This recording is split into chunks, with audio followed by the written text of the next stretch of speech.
comment dirais-je, un document d'information, de présentation de la recherche qu'on publie une fois par année, puis qui est vraiment une vitrine, en fait, là, pour les projets de recherche, autant des personnes étudiantes que des personnes professeurs. Vous constaterez que j'ai moi-même publié un texte sur ma recherche. Donc, voilà, ça se veut vraiment...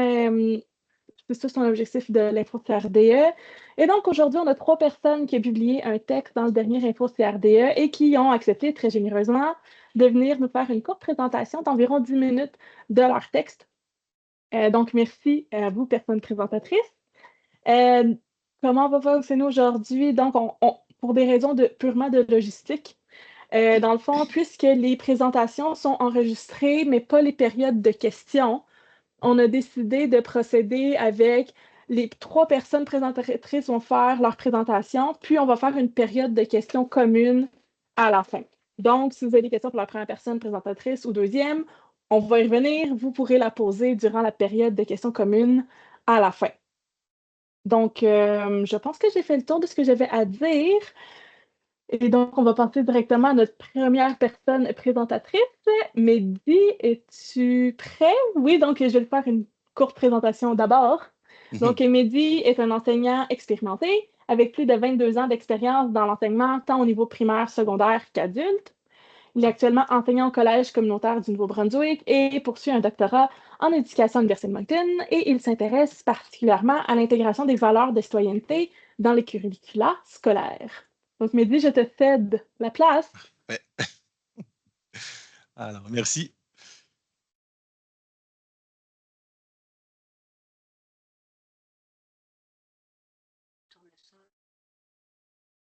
Alors, je dois partager ma présentation.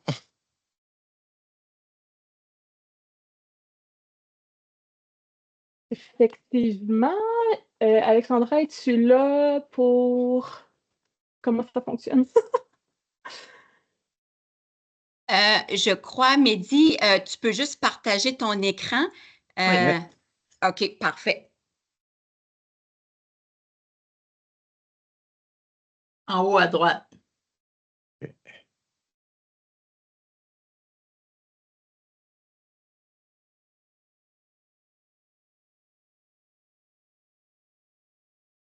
C'est bon. Très bien. Alors, avant de commencer, je tiens à exprimer ma profonde gratitude à tous les membres du Centre de recherche en développement éducatif. Je vous remercie également de m'avoir offert cette précieuse opportunité de partager avec vous et d'échanger et d'exprimer aussi mes idées. Alors, mon intervention va traiter la question de la citoyenneté véhiculée dans un document officiel au Maroc. C'est la vision stratégique d'enseignement 2015-2030.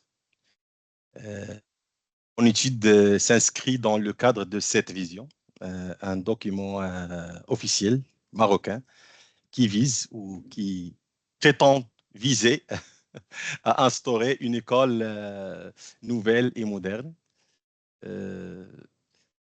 Mais avant de procéder, je propose le plan suivant avec ces éléments.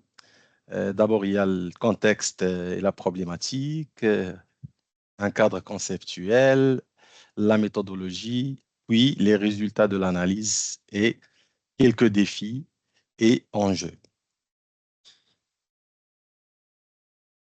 Alors, depuis les analyses de sociologues français Émile Durkheim développées dans l'évolution pédagogique en France, il est établi que les programmes scolaires et les documents aussi scolaires sont des faits sociaux propres à un contexte. En définissant des programmes et des documents scolaires, toute société explicite ce qu'elle estime digne d'être appris.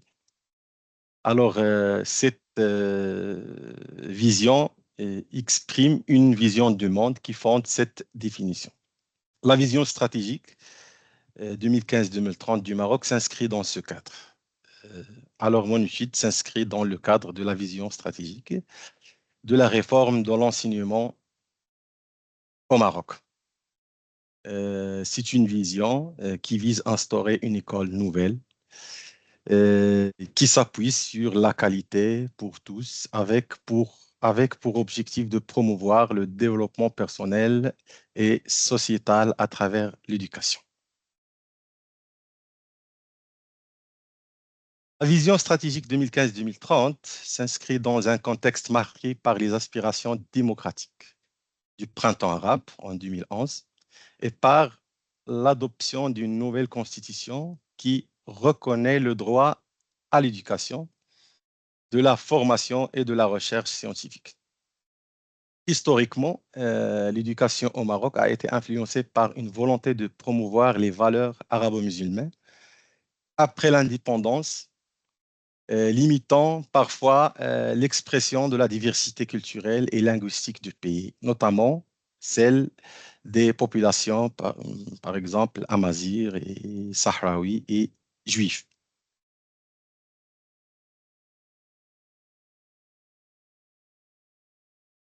La vision stratégique, alors, tente de remédier à cette situation délicate en intégrant des valeurs de citoyenneté universelle telles que l'équité, l'égalité des chances et les droits humains. Elle s'articule autour de quatre axes principaux. Il y a l'équité, la qualité, la conduite du changement et euh, la libération, si je peux dire, des individus. Mais la question qui se pose ici, comment la vision stratégique développe-t-elle le concept de citoyenneté dans un pays où les traditions religieuses, les valeurs religieuses et culturelles font partie intégrante de la culture scolaire? Pour répondre à cette problématique, à cette question, on a utilisé un cadre conceptuel qui se compose de principaux modèles d'éducation à la citoyenneté, à savoir le modèle centré sur l'individu, le modèle centré sur la communauté et le modèle centré sur la discussion. En nous appuyant sur ces modèles, nous avons interprété de manière critique les valeurs de citoyenneté présentes et véhiculées dans le document officiel de la vision stratégique. Et on a expliqué comment le contexte influençait le modèle de citoyenneté adopté. Les modèles de citoyenneté qu'on a adoptés pour traiter cette problématique, c'est le modèle libéral.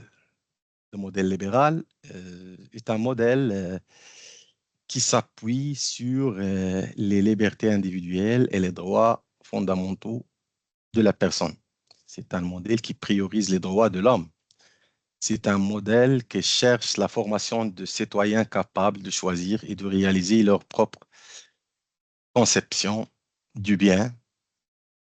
Il y a aussi un autre modèle intitulé le modèle inspiré de la communauté ou bien de la famille.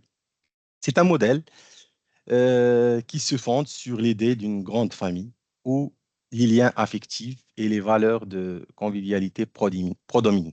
C'est-à-dire, c'est un modèle qui donne la priorité aux dimensions identitaires. Et puis, il y a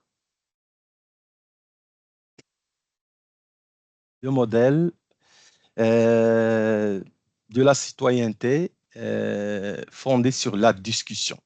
Ici, ce modèle euh, incite à instaurer un climat de discussion.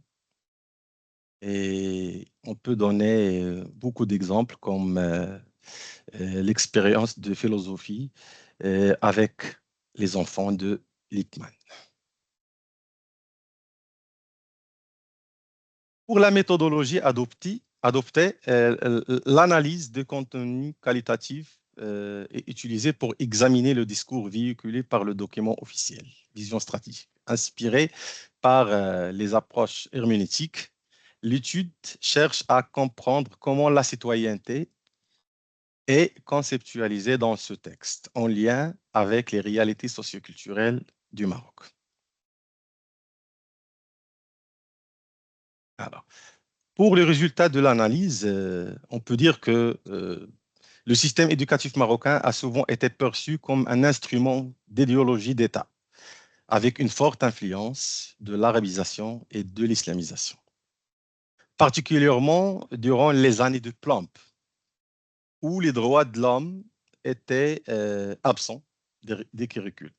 Mais cette vision stratégique tente d'aller au-delà de cette histoire, bien qu'elle soit encore influencée par la nature de système, la monarchie et les valeurs religieuses dans sa mise en œuvre.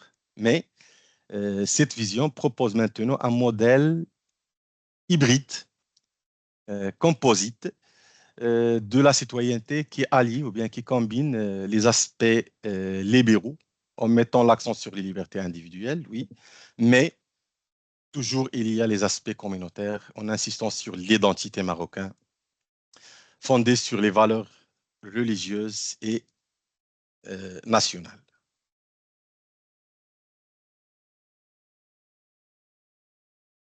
Il y a des défis et des enjeux pour cette stratégie. L'un des principaux défis de la vision stratégique réside dans la conciliation entre, si je peux dire, la modernité et les traditions. L'intégration de la langue, par exemple, aussi l'intégration de la langue amazigh, qui est une langue officielle maintenant selon la constitution marocaine. Cette intégration de la langue amazigh aux côtés de l'arabe soulève ainsi des questions d'équilibre entre les deux langues et aussi de la vitalité linguistique. De plus, il y a un problème de la nature du système politique marocain, parce que même le système politique marocain incarne ce paradoxe, étant à la fois un État moderne et ancré aussi dans les traditions. Alors ici, vraiment, cette stratégie reflète la nature du système marocain. Alors vraiment, c'est une problématique à aborder.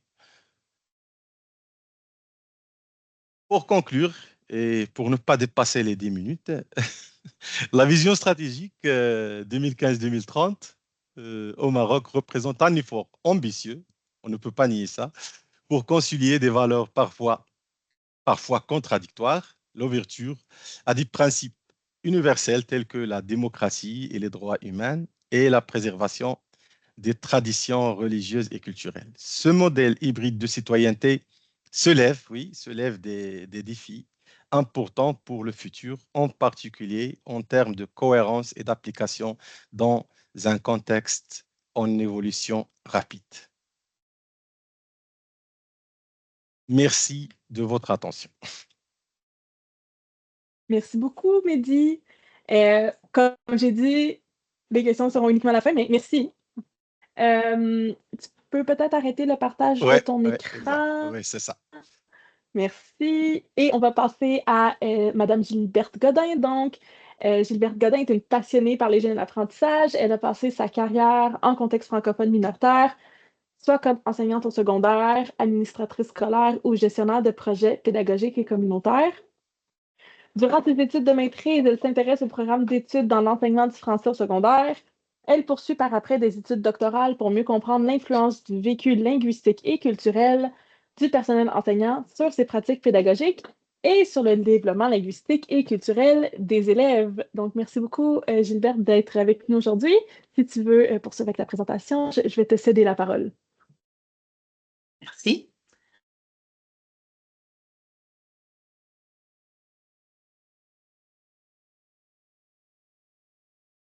Okay. Je pense que vous voyez mon écran.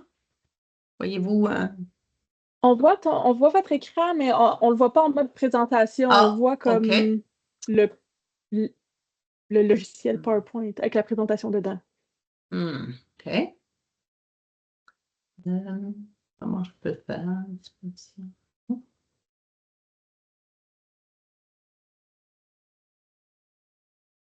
dirait que mon bouton... Ah, voilà. Je pense que là, ça va aller. Oui, ça fonctionne. Ça va mieux? OK. Oui. J'ai entendu des parallèles avec la présentation de Mehdi et puis c'est tant mieux parce que c'est pas surprenant non plus parce qu'on parle de langue et de culture. Donc, on se rejoint, disons, Mehdi. OK. Alors, mon texte s'intitule encore La communauté acadienne et francophone du Nouveau-Brunswick est solidaire de son système d'éducation. Est-ce réciproque? Alors, c'est la question du jour. Quelques chiffres et pourcentages pour commencer. Alors qu'en 2022, on constate que 80,6% des élèves entre 5 et 17 ans du Nouveau-Brunswick ont pris part au programme d'enseignement régulier en français. En passant, c'est le taux le plus élevé en contexte minoritaire au Canada. Donc, on a une adhérence à notre système francophone de la part de la communauté. Et c'est surtout en ruralité, vous verrez pourquoi au point 2. Alors, les villes de Moncton, par exemple, Saint-Jean-Fredericton, ici au Nouveau-Brunswick, les choix de l'école de la minorité dans ces villes-là ressemblent davantage aux villes canadiennes avec un plus faible taux de transmission générationnelle. Donc, on peut comparer Moncton, Saint-Jean, Fredericton, par exemple, à la Colombie-Britannique, à l'Alberta ou à la Nouvelle-Écosse. Vous voyez les chiffres. Alors, 55, 49, ça tourne autour du 50% des parents ayant droit qui choisissent quand même l'école de la majorité pour leurs enfants, donc l'école anglophone. La vitalité ethnolinguistique francophone varie dans ces endroits. Le statut de l'anglais est extrêmement fort. L'attraction pour l'anglais est importante. Donc, c'est ce qui se passe. Revenons au Nouveau-Brunswick. Les finissants d'écoles acadiennes et francophones forment jusqu'à 65 à 70% de l'effectif étudiant de son université francophone. Et puis, pour finir avec les chiffres, la majorité des diplômés de cette université demeurent dans la province. La communauté d'affaires croît dans cette formation universitaire et scolaire qui la précédait et embauche les gens formés ici. Donc, on peut conclure que la communauté appuie vraiment et beaucoup le système éducatif d'après ces chiffres-là. Est-ce que cette solidarité est réciproque? C'est le cœur de notre article. Quelle redevabilité du système d'éducation envers la communauté acadienne et francophone? Donc, on sait que cette communauté, ce système d'éducation a 2 mandats. Il porte 2 mandats assez connus. Donc, les écoles de l'article 23 de la Charte, ce sont nos écoles francophones. Elles ont le mandat de la réussite scolaire, en passant beaucoup mesuré, parfois trop selon certaines recherches. Et le mandat du développement ou de la construction identitaire peu mesuré et peu enseigné, on pourrait ajouter. Certaines collaborations école-communauté existent pourtant, et puis c'est pas négligeable du tout pour la collaboration la plus importante probablement, et on est envié de l'Ouest canadien pour ça, c'est la dualité linguistique de notre système. Ici, j'ai mis une parenthèse parce que je rencontre souvent dans des ateliers des gens qui confondent dualité linguistique avec bilinguisme. On ne va pas entrer là-dedans aujourd'hui, mais c'est totalement différent comme situation. Alors, on parle ici au Nouveau-Brunswick, on profite de la dualité linguistique jusqu'au sous-ministre de l'Éducation. Et ça favorise la participation des ayants droit. Il y a aussi la politique d'aménagement linguistique et culturel. On s'est doté de ça. C'est un outil extrêmement précieux et j'ajouterais que certains trouvent par contre qu'elle demeure un peu au plan théorique. Alors ça, c'est à débattre. Le profil de sortie d'un élève du système scolaire acadien francophone, merveilleux outil où on voit enfin et finalement qu'est-ce qu'on attend de l'école francophone. Et puis, il y a une phrase qu'on a soutirée de ce profil de sortie.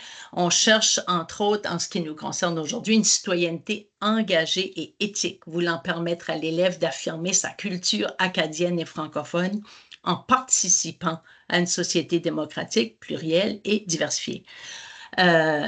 Et récemment, il y a aussi des critères qui se promènent un peu dans les districts scolaires, dans les écoles, pour mesurer, c'est probablement, ça découle de ces points précédents, pour mesurer la construction identitaire et l'engagement communautaire des élèves, mais c'est mesurable, ces critères-là. Est-ce qu'ils sont mesurés? En tout cas, je n'ai pas de chiffre là-dessus et ni d'indicateur que ça se fait.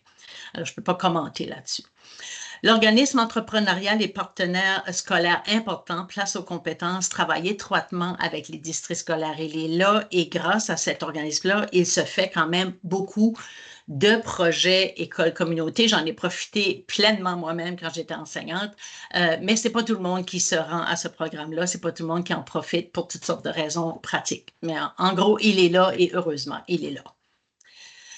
Malgré ces initiatives, peu d'indicateurs d'engagement des jeunes pour la communauté. On a vraiment une liste ici, les organismes acadiens, vous les voyez, Jeux de l'Acadie, SANB, Radio, nommez-les, associations sportives, tous d'une même parole nous disent qu'ils peinent à recruter des jeunes ou même à avoir de leurs idées. Alors même, essayer d'avoir ce que les jeunes ont besoin, c'est un défi immense pour tous ces organismes-là qui constituent la communauté acadienne, qui la portent vraiment. Même au Congrès mondial acadien 2024, le discours émanant de la table jeunesse indiquait clairement que le fossé est profond entre la communauté acadienne et les jeunes. On les entendait, les jeunes de la table de discussion, parler carrément de nous, contre versus la communauté. Alors, il ne semblait pas se sentir partie prenante de cette communauté. Donc, il y a quelque chose il y a un pont qui manque, on dirait. Les jeunes leaders et les autres. Donc, tout ceci, on ne peut pas nier qu'il existe des leaders. Il y a une relève, mais elle consiste en un noyau très petit. Proportionnellement au nombre d'élèves qu'on a dans les écoles. Alors, mais il est là, ce noyau-là, un petit noyau leader formé par les conseils des élèves des écoles secondaires, surtout, ça commence aux écoles primaires, et la Fédération des jeunes francophones du Nouveau-Brunswick. Donc, on a ce noyau-là. La question qu'on se pose, c'est comment amener la masse des jeunes, parce que tous les élèves inscrits dans les écoles francophones et acadiennes, ont ce profil de sortie-là attendu. Alors, comment amener la masse des jeunes, les autres, c'est-à-dire à développer leur engagement identitaire et leur fibre citoyenne? Alors, c'est ça, une des questions. Et puis, une des réponses ne tarde pas à arriver. Le rôle du personnel enseignant est très, très, très important pour les jeunes. Le personnel enseignant a plus d'influence que les parents et leurs amis en ce qui concerne la conscientisation linguistique et culturelle, tirée de alors Landry Deveau de leur étude de 2010. Donc, gardons ça en tête, cette influence du personnel enseignant. Et puis, évidemment, on parle de personnel enseignant, on parle de pratiques pédagogiques. Donc, nous, on a réuni les pratiques pédagogiques pour le milieu minoritaire en 3 grandes catégories. Les pratiques enculturantes, les pratiques autonomisantes et les pratiques conscientisantes. On n'a pas le droit d'aller les distinguer aujourd'hui, mais je pense que les mots quand même reflètent un peu ce qu'elles comportent comme notion. Vous remarquerez l'astérisque autonomisante et conscientisante, ce sont les pratiques qui peuvent mener au comportement engagé des élèves. Et puis, ça rejoint notre préoccupation d'aujourd'hui, alors l'engagement aux choses, aux services et aux associations concrètes qui sont là pour les francophones. Ils ne sentent pas l'engagement des élèves, ni l'intérêt, ni la présence, ni quoi que ce soit. Donc, si on demande aux enseignants de faire un travail à ce niveau-là, on peut revenir à ce tableau-ci qui nous rappelle que nous enseignons ce que nous sommes, essentiellement, si on parle si on tient compte de la vitalité ethno-linguistique des régions, elle diffère évidemment dans chaque région, c'est différent. Si on est à Charlot, Nouveau-Brunswick, ou si on est à Riverview ou à Shediac, ça peut être totalement différent. Alors, il faut regarder cette vitalité linguistique-là, qui, en gros, la vitalité ethno-linguistique, si vous n'êtes pas familier avec le concept, elle présente les rapports de force qui sont présents Et puis, Mehdi en a parlé un petit peu de ces rapports de force-là. Donc, il y a une certaine hégémonie qui est expliquée dans la vitalité ethnolinguistique. Puis, elle présente ces rapports de force-là avec les considérations de démographie, de services, de produits, qu'est-ce qui est offert et surtout du statut de la langue. Alors, pour ne pas s'étendre sur la vitalité, disons qu'elle produit un lieu de vie, de vécu. Et les enseignants, si vous regardez la deuxième bande jaune, les enseignants vivent des expériences socialisantes positives et négatives grâce ou à cause de leur vitalité ethnolinguistique. Si la vitalité dans leur région est très, très faible en français, donc ils auront peut-être plus de défis. Et puis, si elle est très, très forte, ça peut se passer autrement. Tout ça, de ces vécus-là découle un développement langagier. Donc, on grandit là-dedans, on développe des attitudes et des compétences comme personnel enseignant. Et puis, ça produit des comportements. Alors, des comportements généraux, mais des pratiques parentales et des pratiques pédagogiques. Alors, voyez-vous comment, à partir de la vitalité, on vit les choses, on se développe et puis ça transpire, ça se traduit dans nos pratiques pédagogiques. Selon notre étude de 2017, ce n'est pourtant pas gagné. Pourquoi? Les comportements engagés du personnel enseignant prédiraient le mieux, d'après la régression multiple qu'on a fait auprès de 682 enseignants des écoles de langue française au Canada.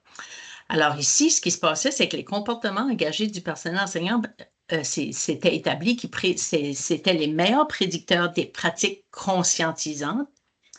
Mais les pratiques, ces comportements engagés-là s'avéraient les plus faibles. Alors, autant que c'est ceux-là qui prédisent mieux le genre de pratiques qu'on a besoin dans les classes pour assurer l'engagement des élèves dans leur communauté, c'était les plus faibles chez le personnel enseignant.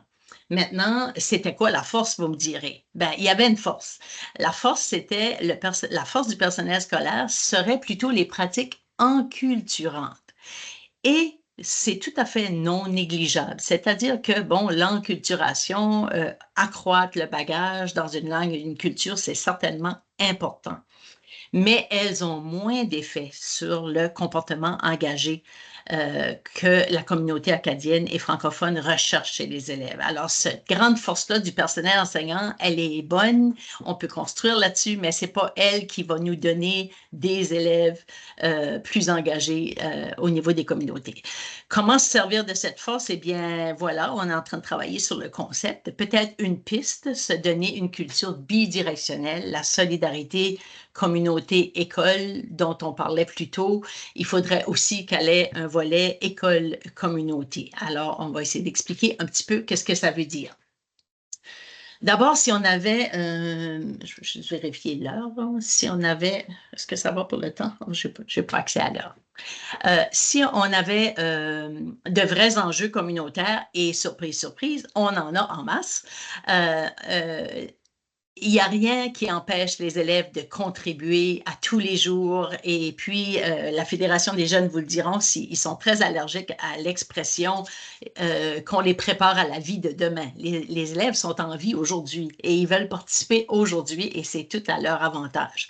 Alors, pourquoi ils ne travaillent pas autant qu'on le voudrait sur les vrais enjeux. Et je vous nomme quelques enjeux, là. Moi, je sors assez récemment d'une classe de 9e année et puis on était constamment en train de travailler sur les enjeux de la francophonie et puis je peux vous assurer que les élèves en mangent. Ils adorent ça. Alors, c'est pas vrai que ça ne les intéresse pas, mais il faut qu'on prépare le terrain pour eux. Alors, voici des exemples d'enjeux authentiques. La décolonisation, vérité et réconciliation, l'affichage des services qui se passe à Belle Baie, qui osent à peine, ils ont osé en fait, annoncer que le Belle Baie était principalement francophone et puis il y a eu de la résistance. Beau Soleil, si vous suivez les nouvelles, il y a beaucoup de résistance et puis le chaos est lancé. Le maire a démissionné, le DG aussi. Donc, les élèves auraient, je crois, du plaisir et certainement avantage à comprendre toutes ces toutes ces dynamiques. L'accueil des nouveaux arrivants, est-ce qu'on accueille réellement les nouveaux arrivants? Est-ce que les jeunes peuvent jouer un rôle? Les causes écologiques, ils les touchent beaucoup. Tout le mouvement MeToo, politique 713, l'inclusion, l'environnement qui tient à cœur aux jeunes. Et puis, dernièrement, un dossier intéressant comme la démarche réclamant un nom pour l'Université de Moncton, qui représente mieux son mandat et l'ensemble de la communauté. Quelle belle occasion d'aller creuser avec les jeunes sur l'identité, sur toutes les notions de respect de la communauté, d'égalité des communautés et du sens qu'on donne au nom des institutions qui devraient nous appartenir et nous rendre fiers. Alors là, on prône ici une culture bidirectionnelle école-communauté. La rendre bidirectionnelle, la solidarité école-communauté, au-delà des nécessaires partenariats entrepreneuriaux. Il y en a des partenariats entrepreneuriaux, c'est sûr qu'ils sont importants, mais on parle ici de partenariats linguistiques et culturels qui vont au-delà d'argent, disons, ou d'échange de profits ou de réalisation entrepreneuriale. Alors, est-ce que la possibilité de tisser des liens, des partenariats visant à accroître, par exemple, à accroître la motivation de la majorité des jeunes en les mettant en action, en leur permettant de développer leur esprit critique à partir de situations authentiques? On pense que c'est une piste pour l'avenir. Permettre aux jeunes de percevoir leur contribution à leur communauté linguistique et culturelle comme naturelle et profitable. Imaginez-vous s'ils pouvaient arriver à voir comme naturel et profitable de contribuer. Ce n'est pas le cas maintenant, certainement pas pour la majorité des élèves. Et voici, c'est la fin de mon baratin pour aujourd'hui. Merci beaucoup. Main d'applaudissements. Bravo. Très intéressant. Merci. Donc, voilà, encore une fois, les questions seront à la fin. Donc, on va passer tout de suite à la prochaine et dernière présentation, mais non la moindre. Donc, Edouard Bankousou Mabiala est un détenteur d'un PhD en mathématiques et informatique avec une spécialisation en algèbre et mathématiques discrètes de l'Université Hassan II de Casablanca au Maroc. Juste le lire, j'ai trouvé ça difficile, donc félicitations. Mathématiques, c'est pas ma force. Edouard détient également un master d'enseignement de l'Université Marienne Ngouabi, désolé si je prononce mal, au Congo, et possède plusieurs années d'expérience en tant qu'enseignant de mathématiques au sein des écoles secondaires de l'enseignement catholique au Maroc. Il est actuellement doctorant à la Faculté des sciences de l'éducation de l'Université de Moncton et va nous entretenir pendant une dizaine de minutes de ce qu'il a présenté dans les foncières RDA. Donc, Edouard, je te cède la parole.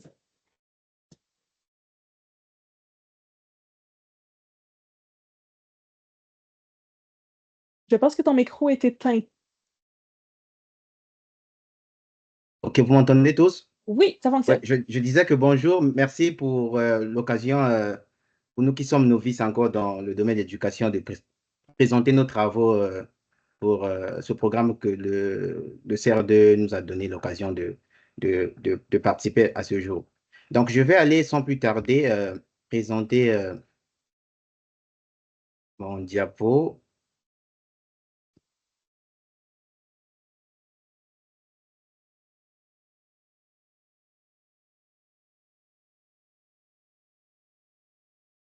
C'est bon, c'est visible? Oui. Pour l'instant, on semble voir ton fond d'écran. C'est vrai. Qui est très joli au demeurant, mais peut-être pas ça que tu veux présenter. Donc, je vais revenir. Ok, qu'est-ce qui se passe là?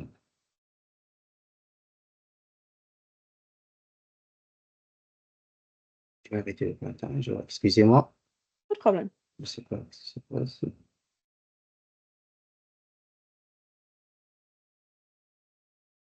Ok, donc je vais d'abord arrêter. Je crois que je n'ai pas pris la bonne option.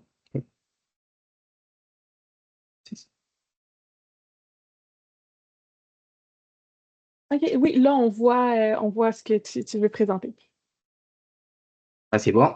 C'est bon. Ok, donc merci. Ce travail est fait en collaboration avec le professeur Victor Freeman. Et avant de débuter, je voulais juste faire souligner quelque chose que ce travail fait partie d'une recherche subventionnée par le CRCH, dont la chercheure principale est à l'Université du Québec à Ottawa. Donc, elle s'appelle Elena Poloskaya.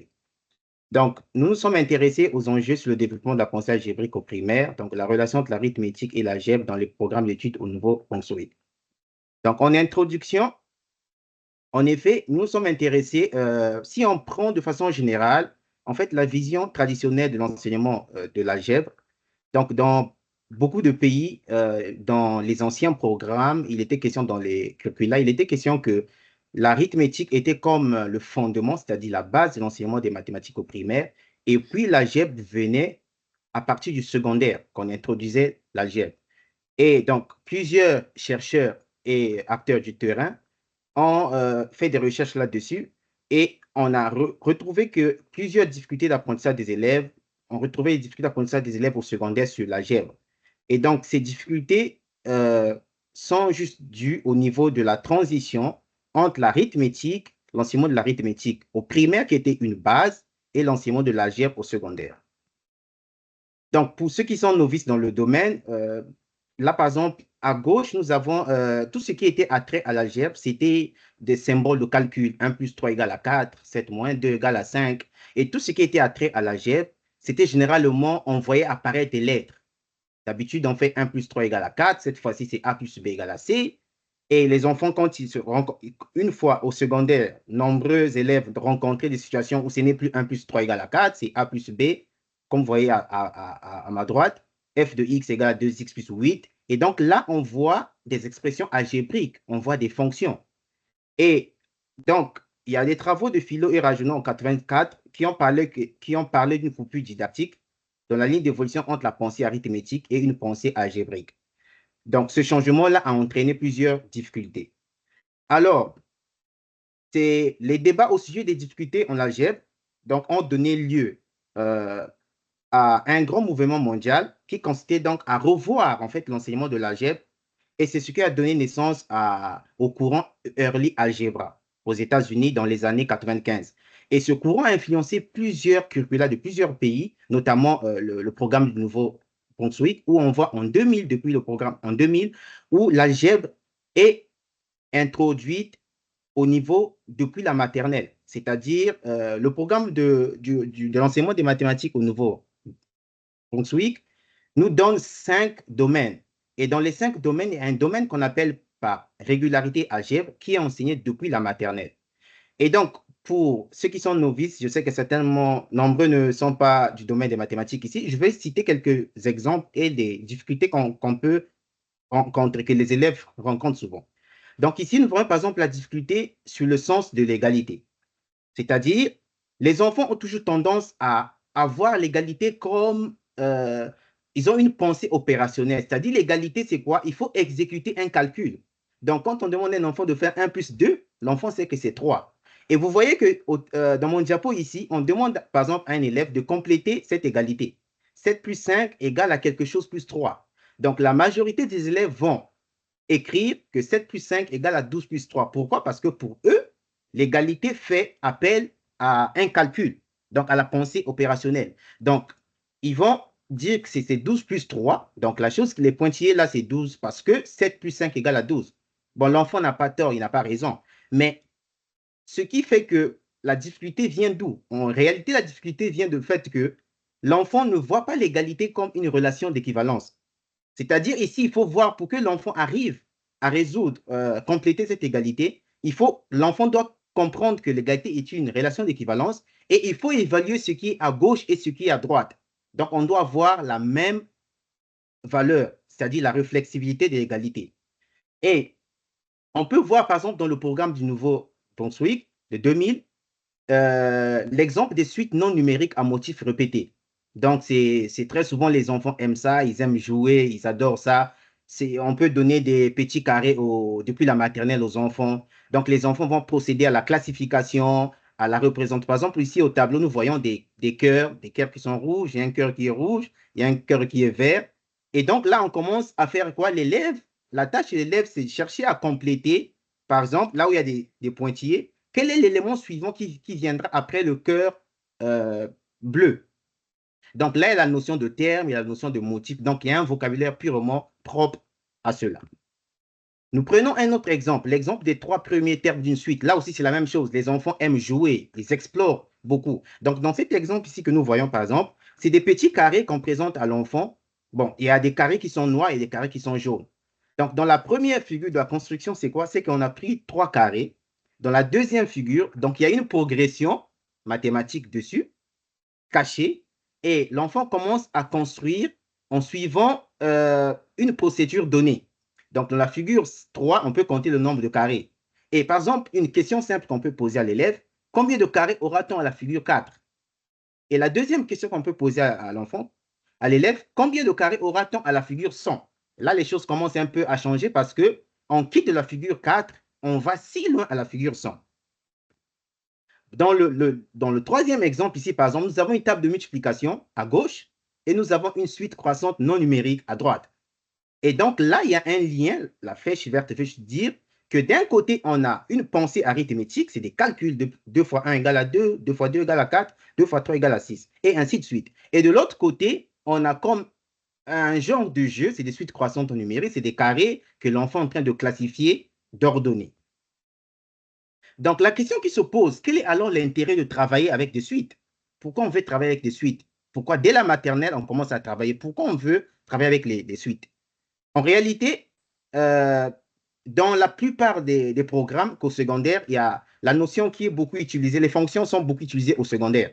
Mais en réalité, au secondaire, on donne aux enfants généralement la fonction sous 2 formes. Donc, il y a une forme récurrente qui est déjà donnée et il y a une forme explicite aussi qui est déjà donnée.